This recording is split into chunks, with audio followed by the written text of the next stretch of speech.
Good evening. I'm calling to order the March 12th, 2024 Board of Education meeting. I guess we should all rise and say the pledge. Pledge allegiance to the flag of the United States of America and to the republic for which it stands, one nation, under God, indivisible, with liberty and justice for all. Okay. The New Jersey Open Public Meetings Law was enacted to ensure the right of the public to have advance notice of and to attend the meetings of public bodies at which any business affecting their interest is discussed or acted upon. In accordance with the provision of the Act, the Verona Board of Education has caused notice of this meeting to be published in the Star Ledger, posted with the Township of Verona and the Verona Education Association. Postings of this meeting, setting forth the time, location, and agenda, were posted at the Verona Board of Education office and on the Verona Public Schools District website. Copies of today's agenda and the resolutions have been made available to the public via the Board of Education website.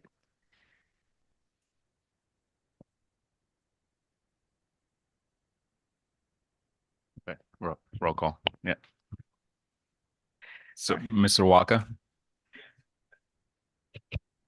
Mrs. Rosella, Yes. Mrs. Farrar, Yes. Mrs. Prisco. For the record, Mrs. Prisco is absent today. And Mr. Boone, Yes. we have quorum. Thank you. And we'll move on to routine matters. I need a motion to approve the minutes from the last board meeting on February 27th. So moved. Moved by Ms. Ferrer, Second. seconded by Mr. Walker. We have roll call? Mr. Walker, Yes. Mrs. Rosella, Yes. Mrs. Farrar, Yes. Mr. Boone. Yes. Motion passed. Thank you. And now I guess we go to superintendent report. For tonight's report, Mr. Cruz and I are going to do our joint presentation on the budget, so we can bring up that. Thank you.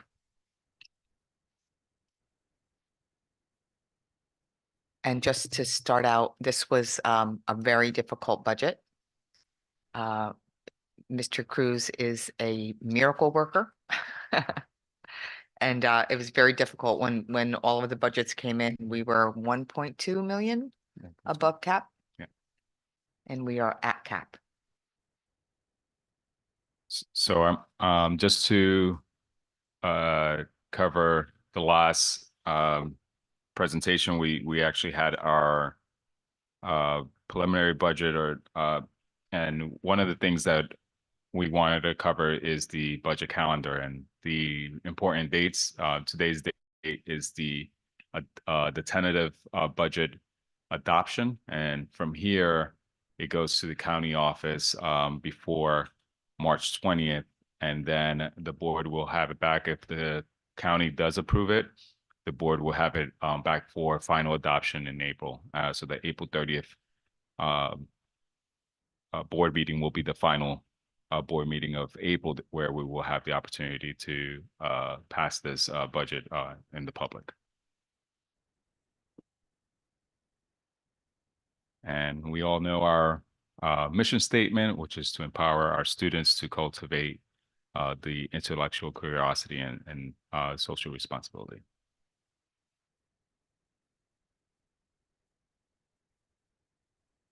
So real quick, I'll cover the budgetary goals, and Superintendent Giuseppe will go into a little more details in the instructional section of the presentation.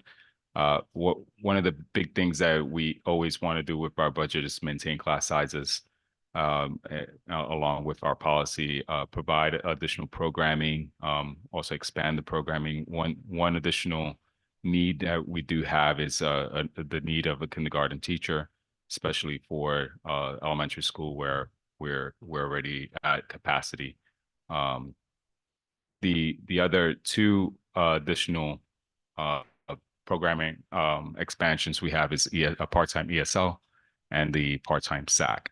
In addition, as I mentioned before, Superintendent Giuseppe will speak a little more about the ongoing efforts to continue investing in our talent with professional development and continue the expansion of special education programming throughout our 4 elementary schools. And just to inform the board why we're adding a part-time English as a second language teacher, excuse me. Currently, we have one teacher for our multilingual learners across the district. That provides some problematic areas because only about half of our students that qualify for services accept services at the elementary level, primarily because they cannot stay in their neighborhood school to receive English language services. So currently, students have to go to FN Brown to get services, and about half of our elementary families opt out of that service. We have one teacher that's teaching kindergarten through 12th grade, which is developmentally problematic as well. And we are currently servicing our high school students during their lunch period, which is not compliant with the code, with the administrative code. So by adding this part-time person at the middle school and high school, they can focus more on a secondary developmental child. And it will allow Mrs. Boyan, our current ESL teacher at the elementary world, to service kids in their own home district, hopefully encouraging more participation in that program. And we currently don't have a SAC at our high school. We have not had a SAC at the high school for several years now. And that's not aligned with our own policy. If we have a student that either is found to have substance on their person in schools or test positive for a controlled substance, we have no one that interfaces with the drug and alcohol program that we require students. We should be requiring students to enter in order to mitigate that substance abuse issue.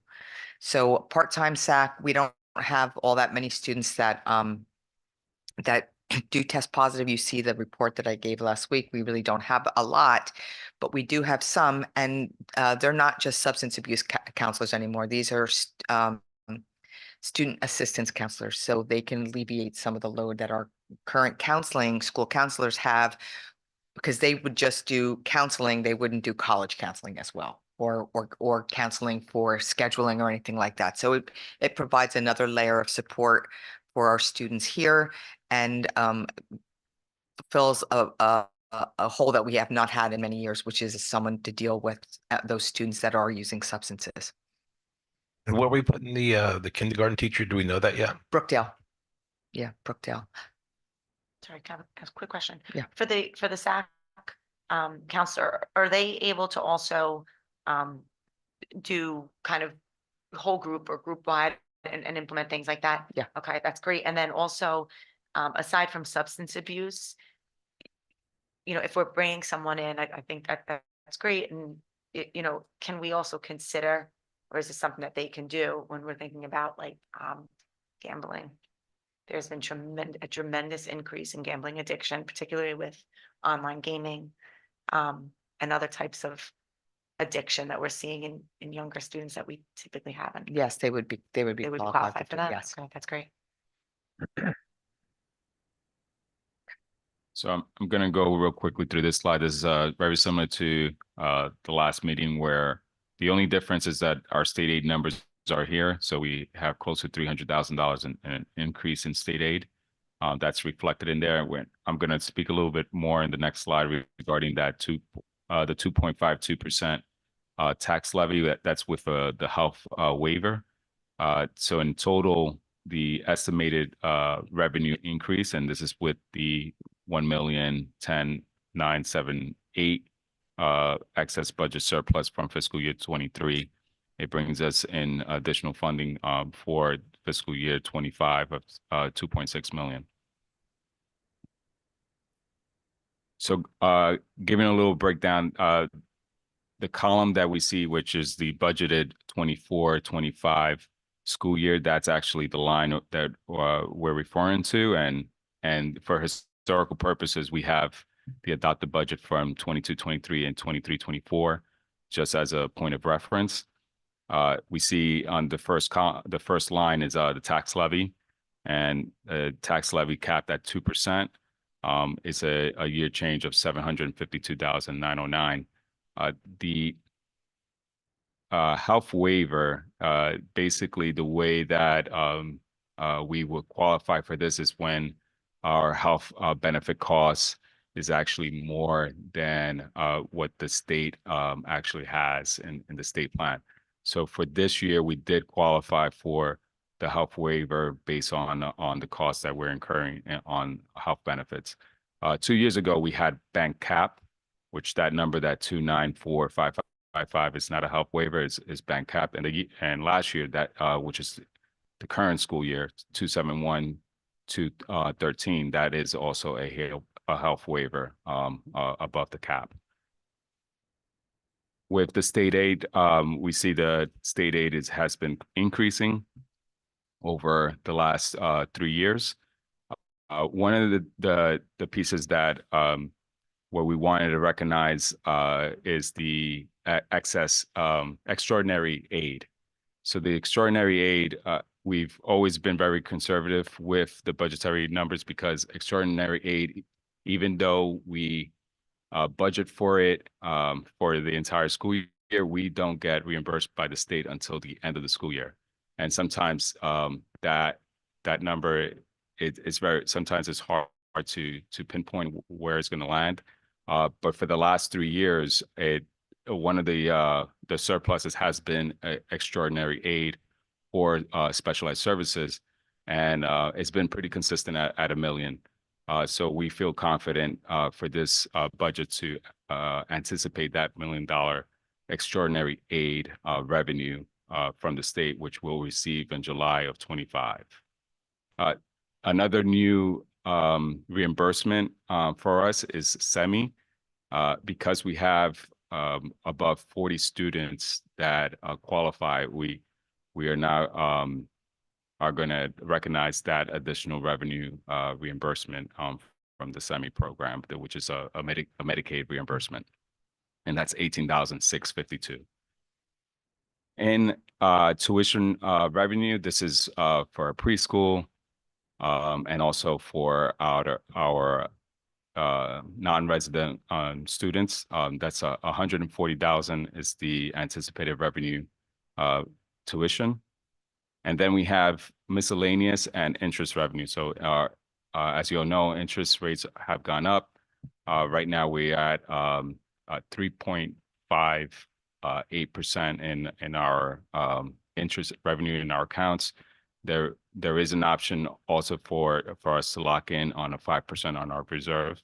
So we are going to take advantage of that and acknowledge the additional revenue gains from those opportunities. And then our fund balance, as I mentioned in the previous slide, is that $1 million fund balance that we are recording and bringing over from the reserves from our fiscal year 23. In total, the total anticipated revenue, which is also the total expenditure, is going to be $43,973,650, and that is a 4.28% increase compared to this current school year. In this slide, I'm not sure if you guys are able to see it, but we're going to make this presentation available to the public on our site. You could actually see the breakdown on percentage. The largest piece is our gen ed instruction, followed by benefits, special ed, and then there's the other departments or sections like custodial, maintenance, school administration, guidance, and then also the other special ed areas. And this pie chart actually shows the actual dollar amounts in those areas. So the prior one was the percentage, and this is the actual dollar amounts. So when it comes to our expenditures, the largest, as we all know, the largest expenditure that we have as a school board is salaries, followed by special education and benefits. The special ed line is a combination of salaries and programming costs. So right now it's hovering still around 10.5 million. And then we also have our general services, which is regular school programming. So anything that you could think of that's in the classroom as far as technology, also co-curricular athletics, stipends that goes along with those programs. So one of the changes that we did here is anything that was related to the co-curricular or athletics is now included in this column. And lastly, the other section is general services. So when it comes to budgeting the school's budget, the one thing that we never want to impact is basically in the classroom programming. So whenever there is actually a need to reduce, you'll see that in the support areas such as custodial, maintenance supplies, et cetera, or even equipment needs. So if there's a need for us to reduce, this is actually where it is. And as you can see here, there's a reduction here of 19%, just to ensure that we balance and continue the growth in the supporting instruction in the classroom.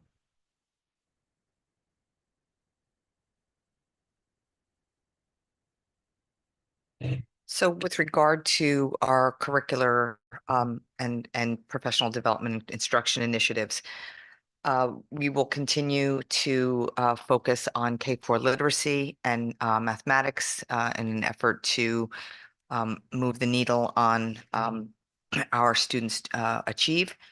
We will also be reviewing elementary literacy programs as the shift in the New Jersey student learning standards for English language arts have significantly changed over the year. We're actually waiting over the past year when they were adopted.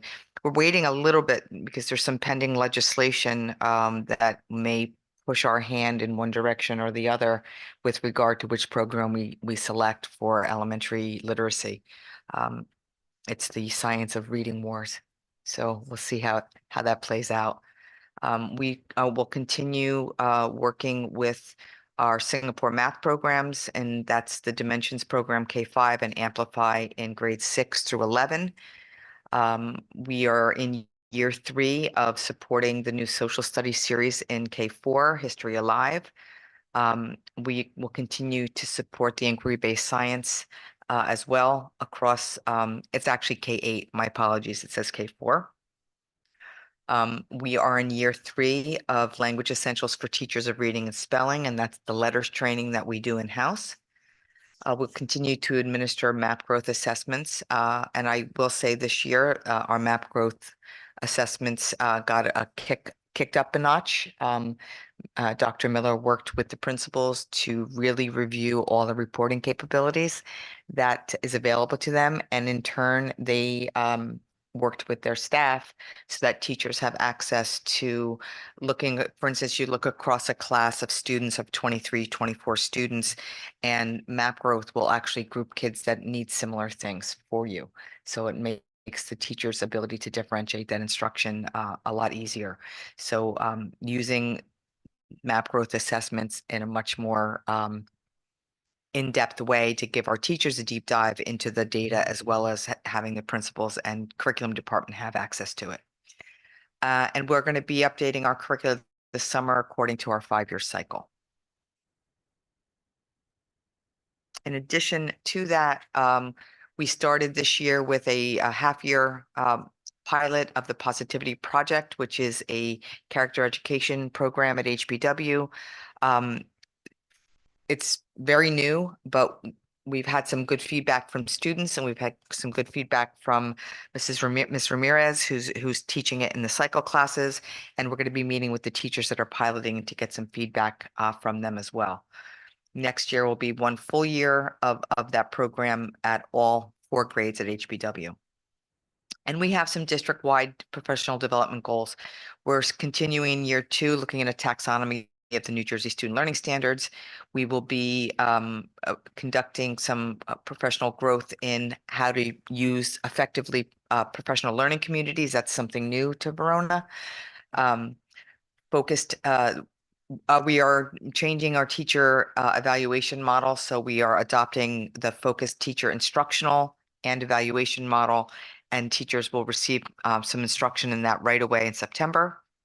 And then across the year, we are looking at differentiating instruction as part of our tier 1 supports in our work toward the multi-tiered system of supports or response intervention that will replace our intervention and referral services plans, and continuing to work with the group that Dr. Miller found, and I went right out of my head, on diversity, equity, inclusion, and belonging. I was disappointed. Maybe we shouldn't have chose the State of the Union evening to run the diversity program here, but it was very good. I wish we had more people. I know the teachers that experienced the Botello group, just came back into my head, enjoyed, and we're asking, this was like an introduction. They're coming back next year, right? Yes, they're coming back next year. And they did a nice job on the 8th of March with our teachers. So with regard to special services, we want to continue those programs. So the LSS program and the LLD program, which are LSS is pre-K 8 currently, LLD goes all the way to grade 12. We will continue to have resource pull-out replacement, supplemental instruction in pre-K 4. In-class instruction or in-class support, in-class resource. There's many different names for this program. This is inclusionary, where you have a special education teacher and a general education teacher collaborating in the classroom to make sure that all of our students get what they need, and really our gen ed students and our students with special needs benefit from this interaction. I'm very happy to edit this slide from last year where it said 5 to 12, now to 3 to 12. And we will be adding grade 4 as we started in grade 3 this year. We'll be adding grade 4 and supplemental aids and services across all grade levels and ESY extended school year. We also have related services in-house, speech language counseling, OTPT, district behaviorist, 1.5 district behaviorists. We have an academic success and engagement program, PD, that supports our initiatives and programs within the special services department as well as across the whole district. We'll continue to provide our sensory rooms, which were a gift from Child many years ago. And we successfully had a move from Effective School Solutions to Care Plus. It was a seamless transition, and Care Plus is providing enough services to our students with fewer clinicians than ESS provided to us, that we were able to go down a clinician next year, which is how we're getting some of our SAC and some of our other services. And initiatives, we are continuing to improve upon the LLD Life Skills program at the high school. They put out their first Hillbilly Snack Shack today with a tomato frittata, and they're selling those. Anyone, first come, first served, to get them. And we will need an additional staff member, most likely based on the ICI program in the elementary world, but I think we can move people around and keep that in-house as well.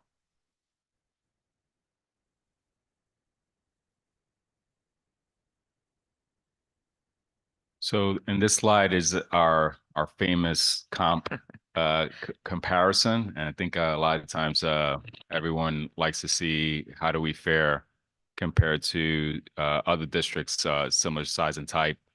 3 years ago, I remember Verona, our budgetary per pupil cost was in the 14. It was 14,000, which was really low. We're creeping up to where the average should be, and I think it should be around that 18,000, close to 19,000. There's some outliers in there that are really up there in the 20, 22, 24. But we're actually getting to where we should be in the comps and the comparison with the per pupil cost. The other piece to look at is the classroom supplies.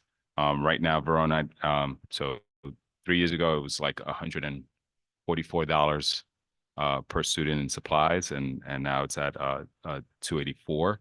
One of the new ads that we did build it into this budget is creating a furniture line. So our schools didn't have a separate furniture allocation in the past. It was if a school wanted to replace a piece of furniture, they would have to use their own supply line in order to make that decision. And one of the things is, especially going through different buildings, we do see that there's a need to replace furniture, especially furniture that has been just, pasted together and trying to extend the life of a piece of furniture. So we're definitely looking forward to this. I know that the building administrators are also looking forward to it. So we did build in $50,000 to share amongst the schools and then continue building in from there.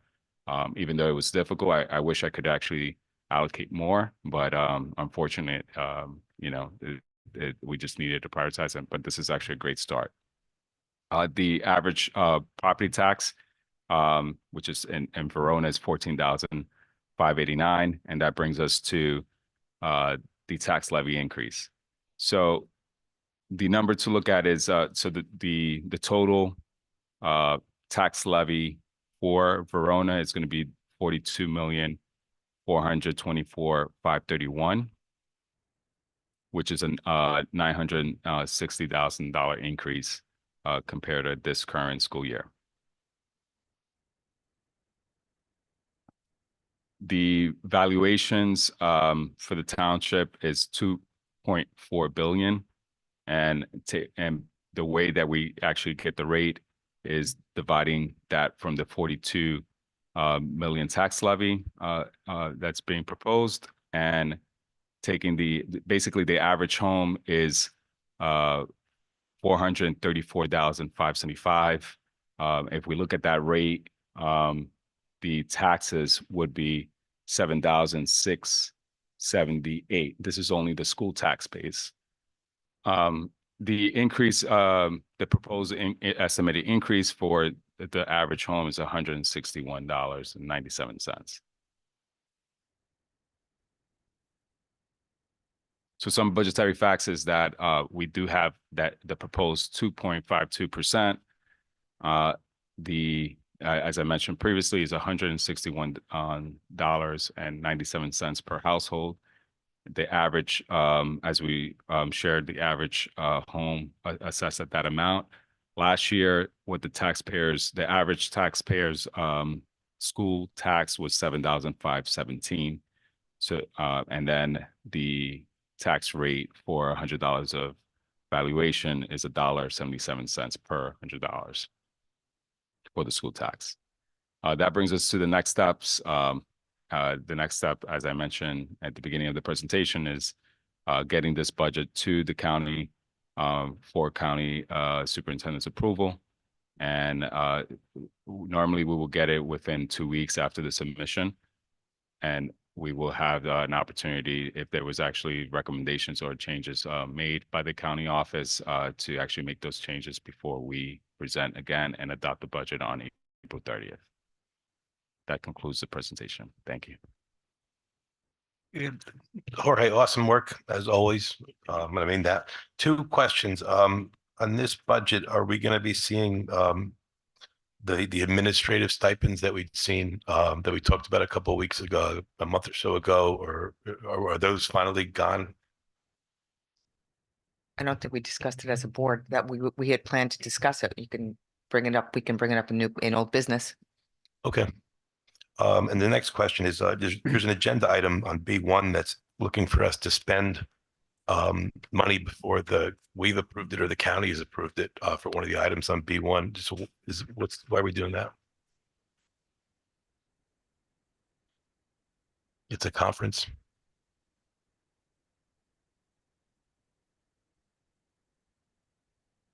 So this is the conference for October. Mm-hmm.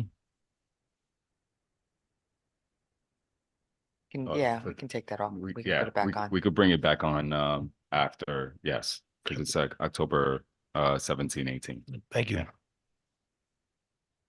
If we could, I have a question and a comment. Jorge, could we go back to slide 9, please?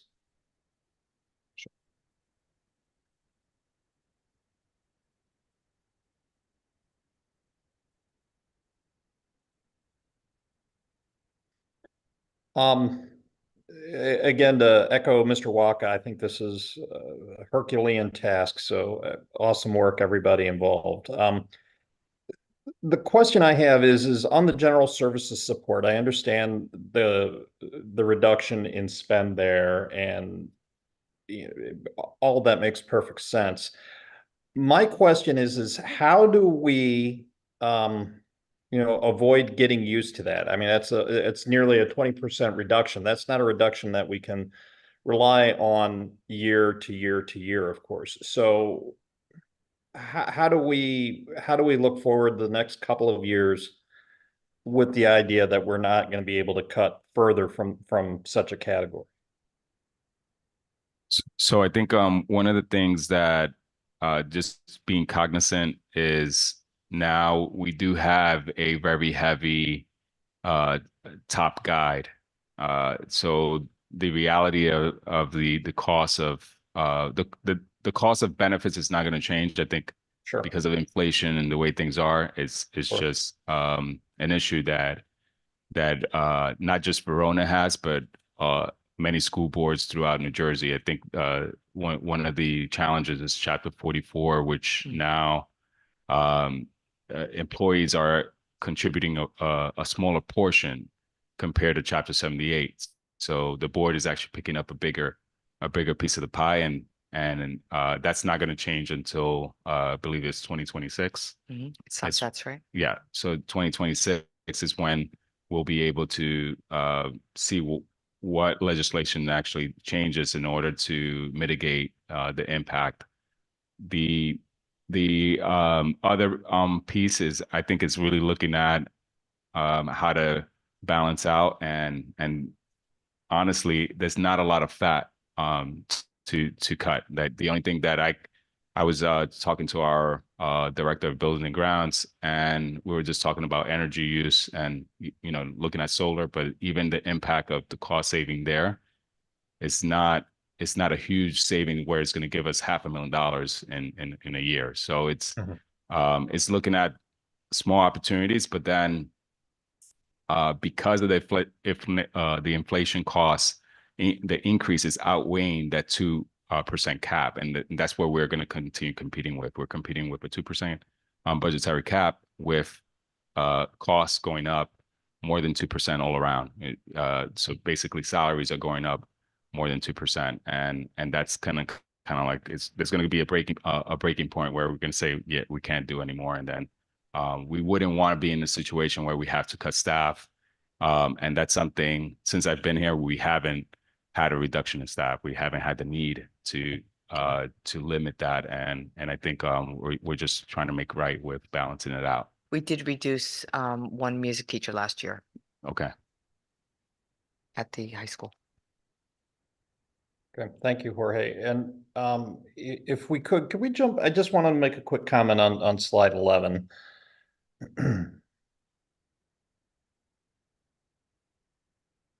The very last bullet point, I know this is not necessarily particularly exclusively a budget issue, but I just want to applaud everybody involved on keeping that focus on the DE&I.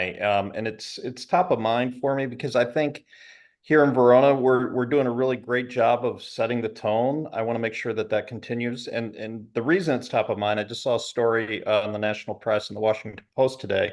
I'm reading off the headline, is that in states, unfortunately, this is not New Jersey, but in states with laws that target LGBTQ plus issues, school hate crimes have more than quadrupled. And I think by us setting the tone, even though we're in a positive state here, I just think that is just really important, that even the mention of it in part of our budget is just a really good thing, and I want to applaud everybody for doing that. Thank you for that time. Thank you. I just have a couple quick things. The extraordinary aid, I know that's not something that we really can count on any particular number for. It's kind of this magic hat thing that happens down in Trenton.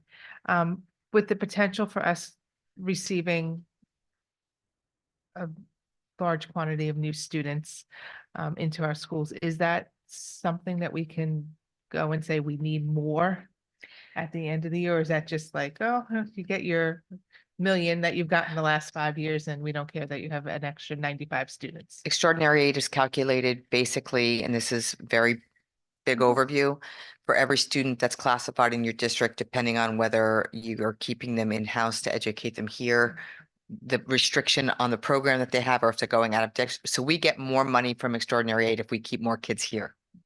So the way we can manipulate what we're receiving is by keeping kids in district, which was the push several years ago to have LSS and LLD in-house instead of tuitioning the students out, which is why it makes sense to have the MD program or the life skills program at the high school.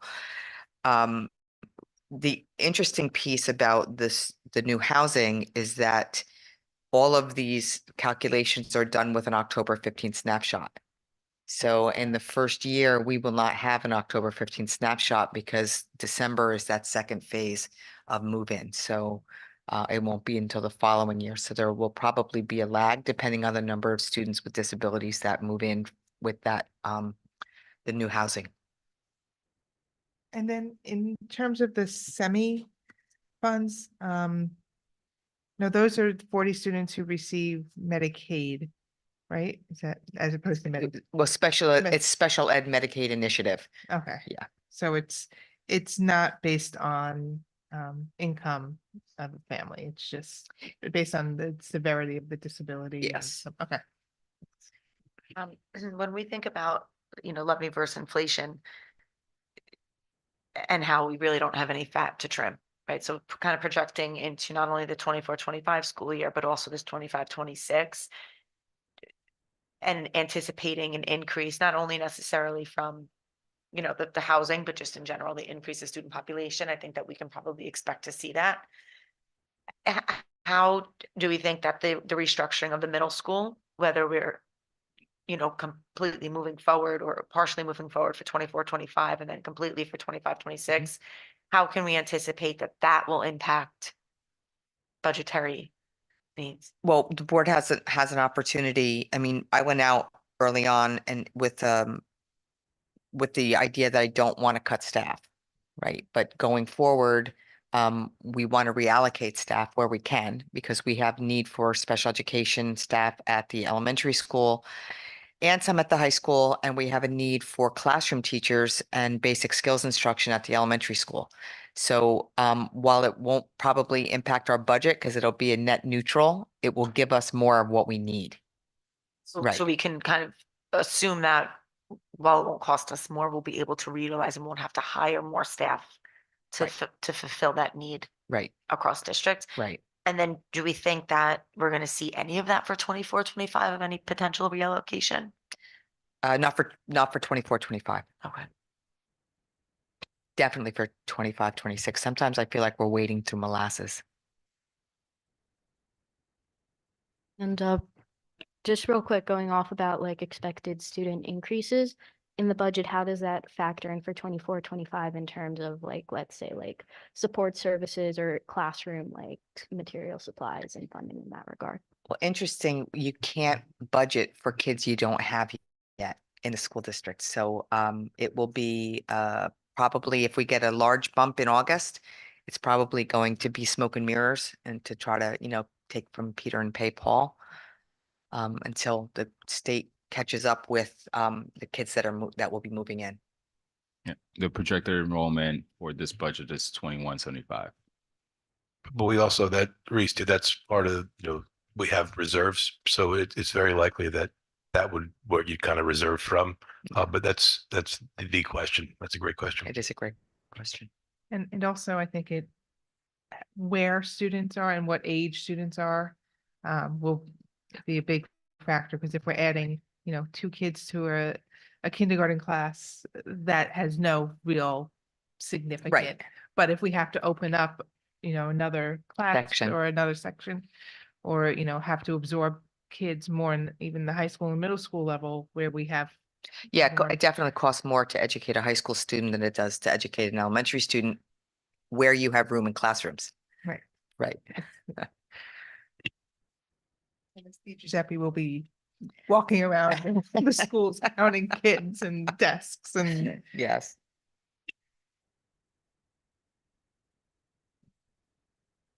Anyone else have any questions or comments? And thank you again, Jorge. I don't know how you figure all this out, but thank goodness you do. And just one more thing before we Yeah. move off of the superintendent and business administrator report. It's preliminary, and I know you, as being a member of our CUSAC team, got this information. We preliminarily received our scores for instruction and program with an 85%. Governance and operations both earned 100%. Fiscal management 94%, and personnel 98%. So it was a good showing. It was, as Mr. Zaris said, the friends and family CUSAC monitoring. They were very kind to us and allowed us to show them what we do. And we're very pleased with the results. So, Well, and we are very, What was their IMP the year before? we didn't get them. We don't get them every year in Essex County. Interesting. Okay. Yeah. They didn't give us our IMP until the morning of CUSAC, our on-site monitoring this year. Interesting. Okay. Yeah. Can I ask an ignorant guy question on that? Why is that the case in Essex County as opposed to others? You know what? That's a good question, and I will have to look into it. I know that in Morris County, I received my IMP scores every year, regardless of whether we were being, I'm going to use CUSAC as a verb, CUSACed or not. Here, it just never, I think probably this year, more so than any other years, they don't have an ed specialist at the county office. But Dr. Miller told me they never received their instruction and program numbers here. We just went through the process of making sure our curriculum documents had everything that the state wants for compliance. But those test scores, it's not something you can calculate on your own. It's very, and 2 years ago, they were, so last year and the year before, they were based on 2019 change. So you were taking 2021. Did we have test scores in 2021? No, 2022 was being compared back to 2019, which was a big problem for districts because there was a lot of learning loss.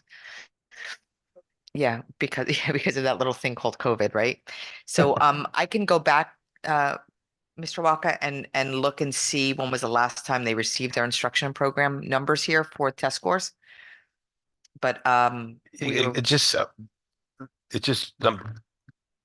I'm not saying there's anything's untrue, but I think there's a healthy skepticism because it just seems like if you got them every year in Morris and I every got year. them every year, it just seems a little hard to believe. And that's all. And I wasn't here, so I can't Yeah, speak directly to it. I can 'cause just tell you what I it was told. smells weird, and we're only 5 points above that high water mark. Yes, we are. That's pretty darn close, so that's, And that's test scores because we got 100% on everything else that we didn't get dinged with attendance at all. Uh, 'Cause that's 1/6 of well, it. graduation and chronic attendance Yeah. is all in those like what's calculated for us. So anything we have direct control over, we got 100 on in instruction So and I guess my program. question though is because one of my biggest pet peeves now is that you're putting the 1/6 of the students' IMP scores is going into that CUSAC IMP total.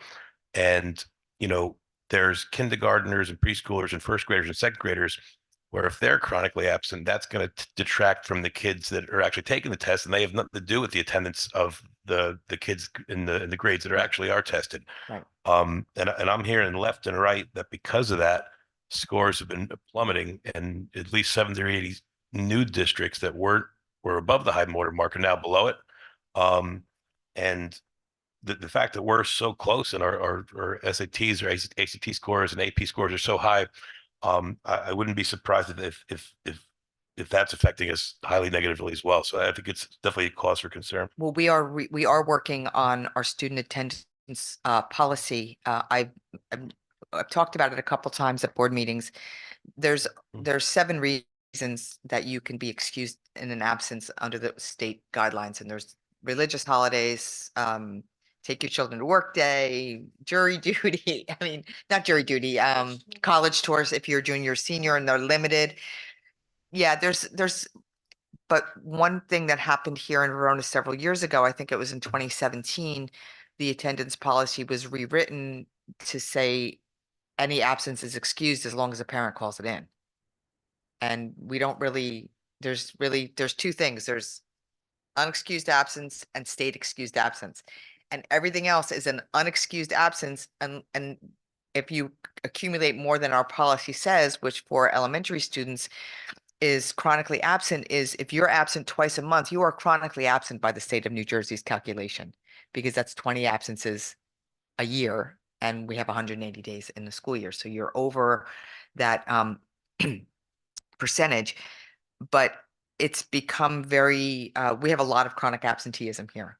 I think by changing our policy and by educating our parents that all absences, regardless of whether they're elementary, middle, or high school, are unexcused until you reach a point where the attendance review committee, which is made up of administrators, teachers, school counselors, the school nurse, and the school doctor, if need be, sit down and take a look at the number of absences.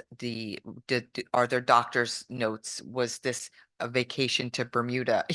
All of the things that go into our attendance, will get better. It's just a matter of educating, because right now parents just call in, a child's out, and they're excused. According to our Genesis system, when I do the attendance report at the end of the year, they are not excused under the state. So they go in as chronic absenteeism.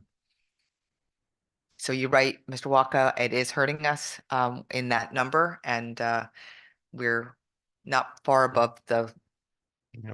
So just kind of piggybacking on that, do we have any protocols in place where there are notices that go out to families who? Only at the middle school and high school, goes out automatically through Genesis. The elementary principals have not ever followed a policy of sending a letter. So we're supposed to send, according to our policy and regulation, we are supposed to send a letter after the first 4 absences, after the 8 absences, et cetera, et cetera. And with the ultimate caveat is you need to be in school to learn. And we're not giving that message. And, it's not an indictment of our elementary principals. It's just the way things worked here for many years. And so that was never a practice. We've already drafted an elementary form letter that we'll begin to use in September. We didn't want to start using anything mid-year, but we'll begin to use it. And I think our parents have to know that if you are chronically absent, you can be retained in the same grade level. And you can also go to truancy court Yes, at a few of those. yes. And Mhm. up till 16. They don't, Yeah. truancy court won't take you after 16, but Right. Yeah. Until 16. Okay, so. Oh, I did have one more. Do we receive any breakdown from the county as to what was in the CUSAC scores each individual? we haven't gotten it yet, but we But we will. will? Yeah. Okay, so we'll be able to see. Yes, what we'll was be able to attendance, see, what yes. was, okay. What was graduation rate? What was, Graduation rate, that if you have a student who has to stay behind because they're sick, or they are in an 18 to 21 program, if they have significant disabilities, that dings us, correct? yes. And that's interesting because under the law, we have to educate certain students with disabilities through their 21st year.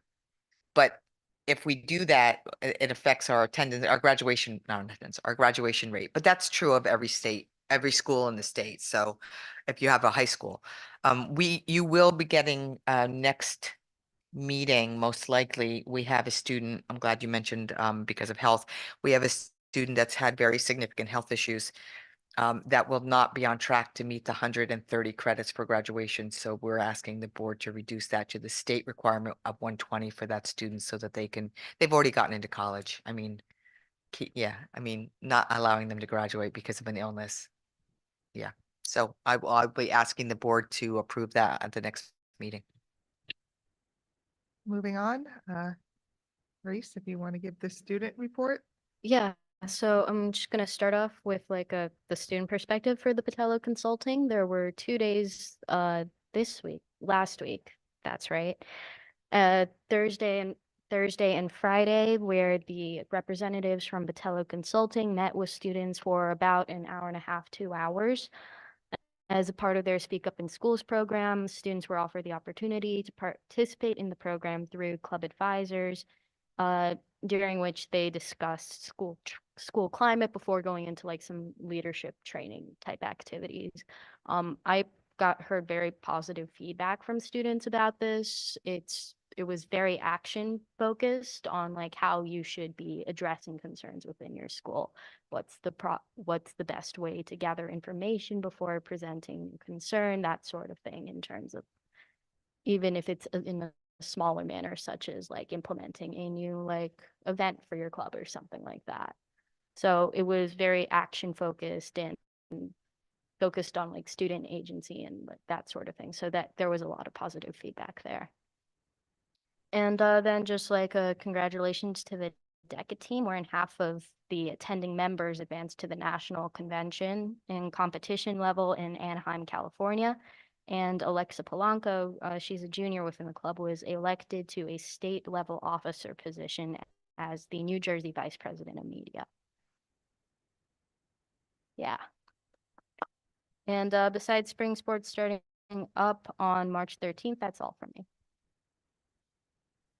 Say I was in the beginning, I was in the room when the students were at the high school were working with the Patello group. And you have a fantastic group of students there to begin with. So honest, so upfront, really clear in their thought process. It was very impressive. Was a really I only participated and like sat in on one session, but it was a very like active, engaged group of kids who were like working with who were already like working to make like their ideas happen within the school. So it was great to see those kids. Like I'd love to see more programs that extend to like a wider range of students as well. But like the leadership training, that like it'll be put to good use as well. Right. Okay. I don't know if I see this. Wait, what's next? So actually, right now, we have the committee report from athletics. So hopefully this stays green the whole time and doesn't go back to red. We talked about how winter sports had concluded. We even had one of our students set the school record in the mile indoors, which is pretty awesome. We talked about the start of the spring season. I think that's Thursday or something like that, where the kids start playing their spring sports. So we wish the kids luck. We talked about something regarding one of our particular spring sports programs. The administration feels that they made a correct decision. That's what they feel. And then we talked about potential upgrades for 2 other athletic programs. And I'm hopeful that the information that we talked about is still going to be accurate, because sometimes that seems to change in these athletic committee meetings. That's all. Okay, thank you. And then I will open it up to public comments on agenda items. But seeing no one in the audience, I will close that. And we can move on to discussion items of new and old business. And I'm gonna pre-up Ms. Ferreira and talk about Mean Girls. A little bit of a proud mom moment. My daughter was in Mean Girls. She was Dawn. So if anyone saw her, I saw it 3 times over the course of the weekend. I had to tap out of the 4th one. But it was fabulous. Everyone I heard that saw it thought it was great. And if you still are into student musical theater, this weekend, HBW is doing Newsies. So that is going on starting on Thursday.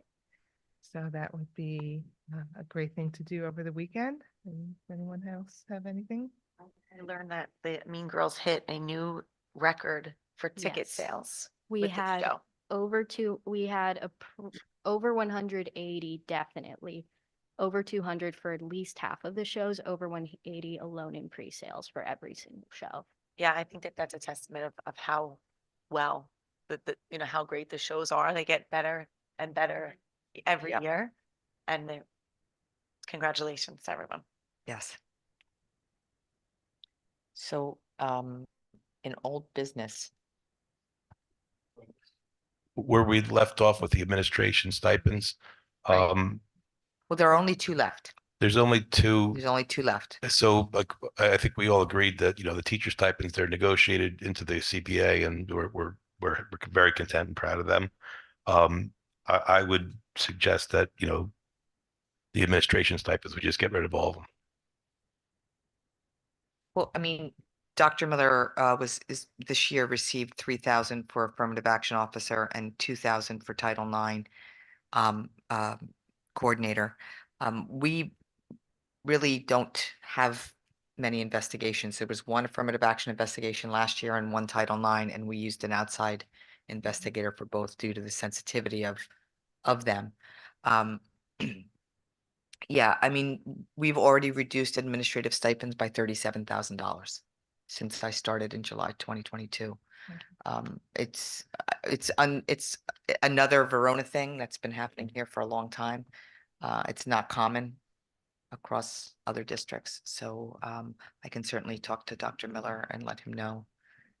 I think that if someone is going above, you know, their job description, I think that people should be paid for it, but, you know, I think that we should consider per diem, you know, things in that when there is something that Yeah. has to be done that goes beyond, then I would be happy to agree Right. to pay Right. for it, but I think You said we had one affirmative, One affirmative action, okay. yes, and last year at HBW and one Title IX also at HBW. And so, and you probably wouldn't know, like, how frequently are we, is this like something that comes up like once every 5 years?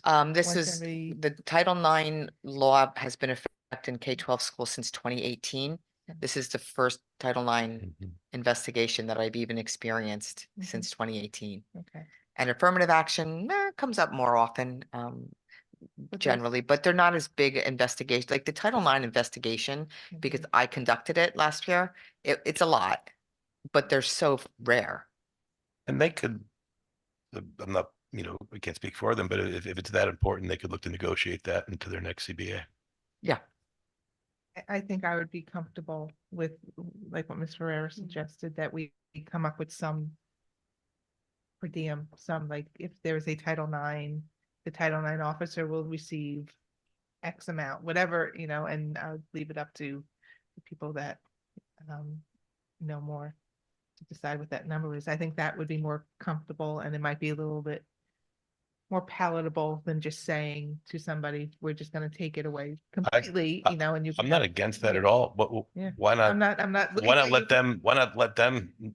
negotiate that and then, you know, we find a number that way. Like, I don't think that's a bad idea. Well, the other piece that's different this year, actually started last year, is that the law actually says you need a Title IX coordinator, but you need a Title IX team. So if you look on our website, it lists all the team members that are, and there was really only one stipend in that. And so it's not a job that someone does alone anymore. So, is this something, I know, I think it was last year or several months ago, we approved some new job descriptions for Mhm. some of our admins. So I wonder if this is something that when we're, you know, thinking of job descriptions, we can think of some needs that we have that may not necessarily come up all the time. And then write those into, you know, board approved job descriptions and then, Yeah, I'm a Title IX officer. Like, it's right. it's And then not that it's hard. there and then it's not yeah, it's really accepted with the contract. unless you have a large district where you have a lot of Title IX violations, it's really just compliance. Making sure your website's up to date, making sure all of your forms are accurate. It is changing a little bit, although I don't know when they're gonna release that from the But feds. currently, the only person on that Title IX team that receives a stipend would be the coordinator. Yes. Do we have to move something or make a motion? Nope, we just won't put it back up for approval. Okay. Is there anything else anyone wishes to Yes, okay, correspondence? We have none. That makes that easy. So resolutions, I will need a motion to vote on personnel resolution A1 through A7. Moved.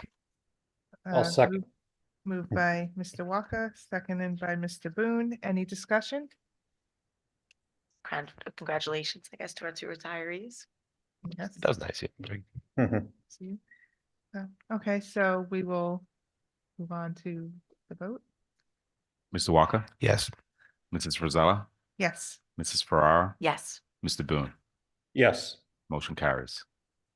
Okay, moving on to education. I need a motion for resolution B1 through B4, but we're removing the October 17th convention approval until later. I guess we'll table that then. I need a motion to table. Motion to table what you Okay. just said. Okay, motion to table the October conference by Mr. Walker. Do I have a second? Second? Okay, second by Ms. Ferrer. Do I get a vote on that? Yes, Mr. Walker, Yeah. Mrs. Frizella, Yes. Mrs. Farrar, Yes. Mr. Boone, yes, motion carries to table the October conference. Thank you. Okay. So then I will ask for a motion to approve B1 through B4. So moved. Moved by Mr. Walker, I'll second. second by Ms. Ferrera. And go to vote. Mr. Walker, Yes. Mrs. Frizella, Yes. Mrs. Farrar, Yes. Mr. Boone, yes. motion carries. Thank you. Okay. Okay. Okay, yeah. So moving forward to athletics and co-curricular, I need a motion to table C2, which is the cooperative hockey agreement. One of the trustees just wanted some more information about how many kids are in the Verona, what's the ratio of Glen Ridge kids to Verona kids and what the cost is. And I don't think there's a mad rush to get this approved tonight, correct? We could table it for the next meeting. Yeah. I believe they just wanted it done before, the athletic director wanted it completed before April. So we could definitely You can do it. bring I it. could do it. Okay. So can I have a motion to table C2? I'll motion. Okay, Mr. Boone for the motion. Do I have a second? Mr. Walker is second. So we will be voting on just C1. There is no more C3. So can I have a motion to vote Yeah, on? but he has to do roll call Oh, on the. sorry, roll call on. For tabling C2, Mr. Walker, Yes. Mrs. Frizella, Yes, Mrs. Farrar, Yes. Mr. Boone, Yes, motion passed. okay. And now on to C1. Do I have a motion to approve that? A Ms. motion? Ferrer? And Yes. second by Mr. Walker. Any discussion? Seeing none, can we have roll call? Yes, Mr. Walker, Yes. Mrs. Frizella, Yes. Mrs. Farrar, Yes. Mr. Boone, yes. motion carries. C1. Okay, and moving forward to finance. Can I have a motion for E1 through E3? Wait, so moved. And a second? A second? Second by Ms. Ferrera. Any discussion? Okay, can I have roll call, please? Mr. Walker, Yes. Mrs. Frizella, Yes. Mrs. Farrar, Yes. Mr. Boone, Yes, motion carries. Thank you. Okay, and moving forward to governance and policy.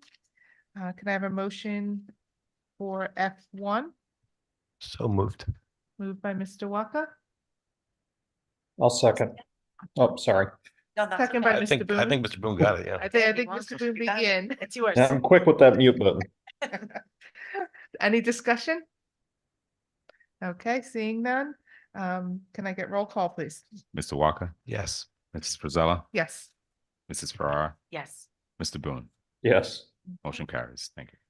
And I will now open up the floor to public comment on any item. And The big seeing, crowd tonight. seeing no one in the public, I will close. We do Public not com- need to go into confidential this evening. Okay, Um, so. we will not- I'm sorry, and forgive me if I'm out of order. I just have one question about the tabling on C2 with the additional information. Would that be shared on the finance committee or on the athletics committee? It would be on the athletics committee, but we can discuss it at the next board meeting for all of the members. Okay, The thank question you. was for the extra information on the Glen Ridge Verona hockey. When would that be discussed on finance or we could discuss it in finance, we could We- discuss it in athletics, or we could discuss it at the public meeting.